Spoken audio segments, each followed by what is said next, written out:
Is there something that we should be doing, for example, like talking to like folks at like the Marriott and different things like that, so that, you know, they're giving fair warning to their folks as well, you know, that are coming in.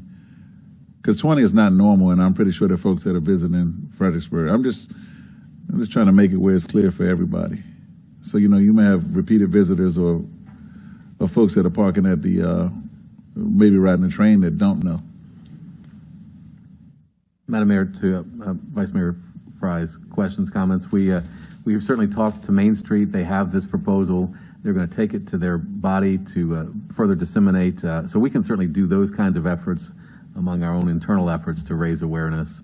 Happy to do that, and certainly we'll focus on the business community downtown for sure. Happy to do that. Mr. Graham. One other caveat on there, the ordinance is effective July 1st, so we do have some time. So this won't happen overnight tonight. Exactly. All right. Thank you, Madam Mayor. Mr. Craig, actually, if you wouldn't mind bringing back up those pictures of the Lewis Street Bicycle Boulevard. Yes, sir. Great. So a couple of questions here. I mean, is this kind of the model that you're looking for other intersections or other streets along the city? There are components of it here, absolutely. High visibility crosswalks, the ladder type crosswalk, there are certain components that have to do with the striping material. Those are certainly core components. Some type of lane restriction. We've heard comments here from Mr. Kelly at other meetings about the type of curb and other things that we're going to look into and continue to evolve in how we apply these things. But reducing the pavement width, number one, providing visible breaks in the pedestrian areas and the travel areas absolutely are core components of what we'll do going forward. All right. So then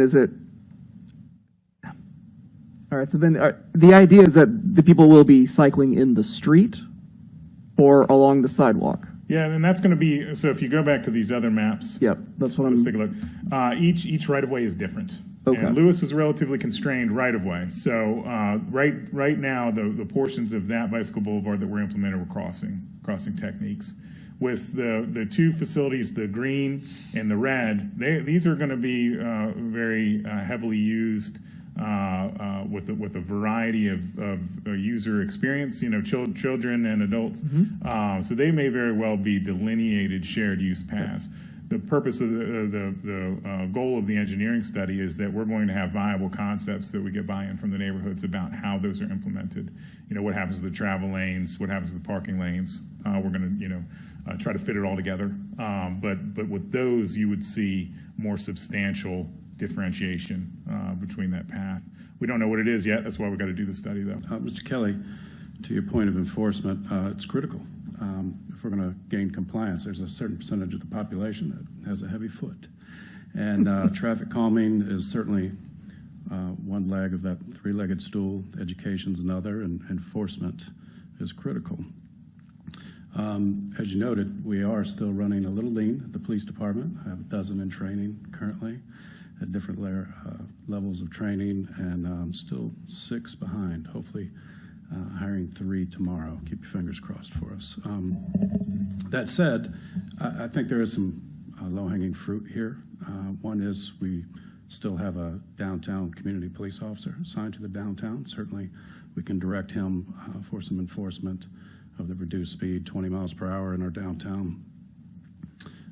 We do, the state gives us some money through the DMV grant process that helps with speed and alcohol enforcement issues, and we can direct some of that extra duty patrol towards our downtown.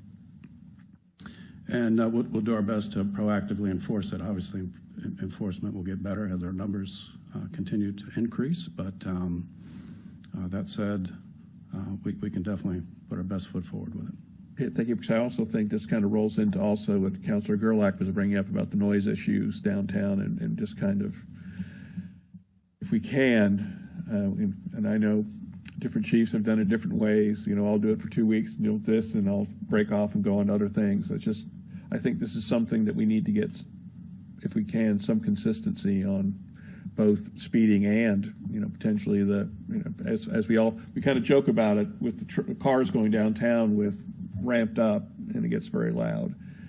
And I would agree with Councilor Gerlach that we do need to deal with some of those issues too. And I'm understanding the current situation we're in, but maybe a discussion when we get ramped up a little bit more about how we can look at the downtown. And if it comes down to additional resources, what additional resources do you need to do it? But I think that's a conversation we need to have at some point.